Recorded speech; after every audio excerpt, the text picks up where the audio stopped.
Може ли iPhone да замести кинокамерата? В това видео ще се опитам да отговоря на този въпрос. Това тук е Blackmagic Ursa Mini Pro 12K кинокамера с 80 мегапикселов сензор, 14:100 динамичен обхват и запис на RAW видео в 12K резолюция. А това тук е iPhone. Ако влезете в YouTube канала на Apple, ще видите някои доста впечатляващи видеа и филми, дори снимани с него. И този маркетинг на Apple ме кара да си задам доста важен въпрос. Дали някога бих предпочел да снимам реклами за клиентите си с малкия и удобен iPhone, вместо тези тежки и тромави кинокамери?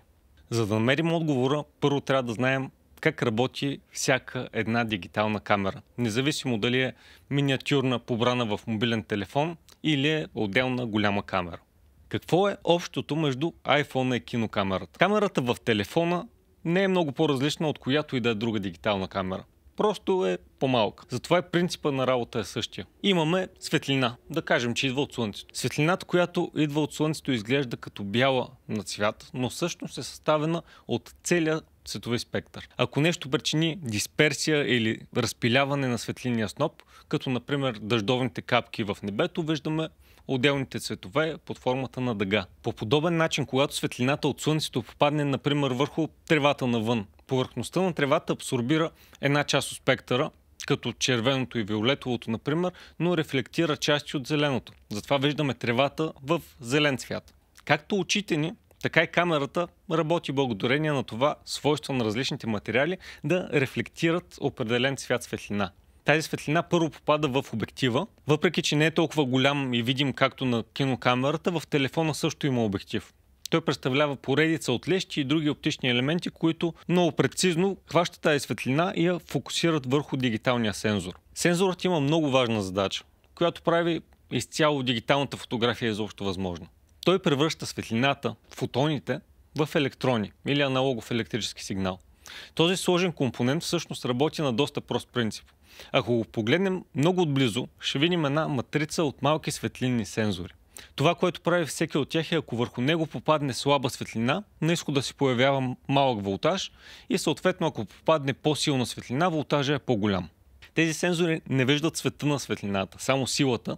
Затова пред всеки сензор има малък филтър, който пропуска само определен цвят – червено, зелено или синьо. И така се редуват тези цветове един до друг. Информацията за тези три цвята е достатъчна след това в процес, който се нарича дебайеринг или дебайериране, да се получи точния цвят за всеки пиксел от изображението. След като имаме този малък електрически импулс от всеки един малък сензор в матрицата, който всъщност е аналогов сигнал, трябва да се превърне в дигитален, за да може да се запази върху картата с памет или да се обработи по някакъв начин след това. Камерите имат специален модул, който прави това, след като дигиталният сигнал се прехвърля към процесора на камерата. Това е малък компютър, който обработва този сигнал, форматира го и го запазва в паметта. Това е общото между камерата на телефона и кинокамерата. Като принцип на работа са идентични, но да видим какви са разликите. Въпреки че и двете камери имат сензори, които работят по един и същи начин общо взето, заради по-компактния размер на телефона, неговия сензор е значително по-малък от този, който е в голямата кинокамера. Това е сензора на камерата, която имам при мен. Този размер е стандартен за индустрията и се нарича Super 35. Той е създаден да симулира стандартната 35 мм лента, която използват голяма част от лентовите кинокамери. Повечето филми в Холивуд се снимат на камери с подобен или по-голям сензор. Пример за по-голям сензор е този на Arri Alexa 65, например, с която е сниман филма Барби от миналата година. И само за сравнение, въпреки че IMAX камерите са лентови, това е формата на IMAX камерите, с които е сниман Oppenheimer. А това е размерът на сензора на iPhone 15 Pro. Първо, за мен е невероятно как камера с толкова малък сензор може да направи кадрите, които прави iPhone, но въпреки това малкият сензор е голямо ограничение, което много отдалечава телефона от кинокамерата. Защо размера е важен? Поне кога става въпрос за камери. По-големият сензор поема съответно по-голямо количество светлина. Камерите с по-малки сензори не снимат добре на тъмно. В момента, в който не сме навън в светъл слънчев ден, камерата на телефона започва да издиша. Появява се така наречения шум, който производители на телефони до някаква степен замазват софтуерно, но крайният резултат със сигурност не е достоен за големия екран. Друг голям проблем на малкия сензор е, че винаги всичко е на фокус. Липсва така нареченото боке или размазания фон, който е доста важен инструмент, когато се разказва визуална история. iPhone решава и този проблем софтуерно, като в реално време изрязва обекта, който трябва да е на фокус, и размазва фон назад него. Прави го, но не е същото. Забелязва се от километри, че е изкуствено, особено за хора, които се занимават с снимане. Сигурно сте чували, че обектива е по-важен от камерата и съм напълно съгласен с това. Ако се върнем към това как работи камерата, обектива е първата част от камерата, с която контактува светлината, и ако имаме лош обектив, светлината, която достига върху сензора и в последствие се обработва в дигитален сигнал, ще бъде компрометирана. Може картината в крайна сметка да няма острота или да има странни деформации като цветови аберации. Може обектива да не пропуска достатъчно светлина до сензора и оттам да се влоши качеството при снимане на по-тъмни сцени, примерно. Да кажем, че обектива на телефона, въпреки това, че е много малък, е много добре проектиран, няма такива проблеми. По-важната разлика, която остава, е, че тези камери ни позволяват да премахнем обектива и да го сменим с друг. Това всъщност е голям проблем за професионалистите, които снимат кино, защото различните фокални дължини на обектива са още един доста силен инструмент, с който влияем на съзнанието на зрителя и ни помага да разкажем историята по наистина въздействащ начин. За да не задълбавам много в това какво е фокална дължина на обектива, ще ви покажа нагледен пример.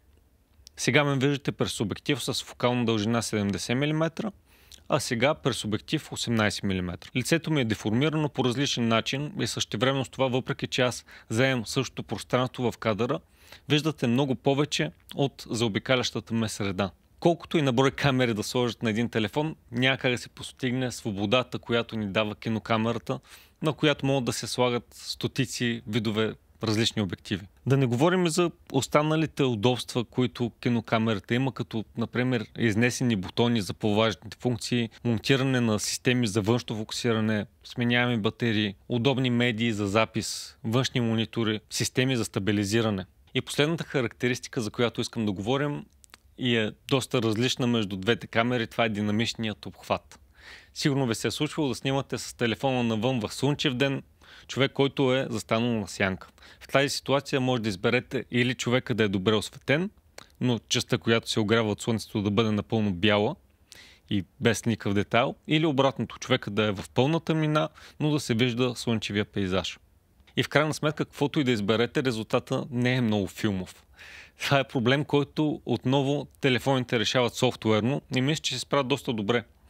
Защото снимките, направени в HDR режим, не са никак лоши, но все пак за мен няма никакво място за сравнение с широкия динамичен обхват, който имат модерните кинокамери, да не говорим за динамичния обхват, който може да се постигне на лента. Но когато говорим за кино и за камери, добре е да не забравяме, че киното е изкуство, в което историята е на пиедестал. Техниката обслужва историята и визията на режисьора. Затова техниката от една страна не е толкова важна, но е важно техниката да не пречи на режисьора.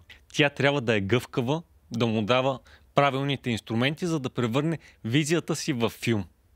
Без компромиси. В рекламата на Apple камерата е на пиедестал. И концепцията на рекламата обслужва камерата и се съобразява с това, което тя може да прави.